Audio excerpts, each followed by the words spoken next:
హల్లెలూయా. ఎలా వినబడుతుంది యేసయ్య స్వరం చెప్పనా? వాక్యమే ఆయన స్వరం. ఎట్లా వినబడుతుంది తెలుసా స్వరం? మనస్సాక్షి ఆయన స్వరం. హల్లెలూయా. ఎలా వినబడుతుందో తెలుసా స్వరం? ఆయన నీకు నిజంగానే స్వరం ఎత్తి మాట్లాడతాడు. కళ ద్వారా, దర్శనము ద్వారా, దైవజనుడు చెప్పే ప్రసంగం ద్వారా, పరిశుద్ధాత్ముడు స్వరము ద్వారా నీ మనస్సాక్షే ఒక స్వరం. హల్లెలూయా. ఏ స్వరం? దేవుని స్వరం. మనస్సాక్షి చెప్తుంది నీకు అది చెయ్యి, ఇది చెయ్యి, ఇది చేయొద్దని. అది దేవుని స్వరం. హల్లెలూయా.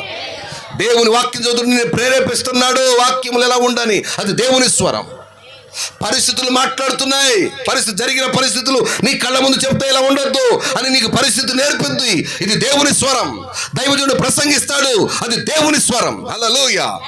వాక్యం చదువుతున్నప్పుడు నీతో మాట్లాడుతుంది. అది దేవుని స్వరం. ఈ స్వరాన్ని వినడం అలవాటు చేసుకుంటూ వెళితే నీకు ఆ స్వరం ఈజీ అయిపోద్ది. హల్లెలూయా.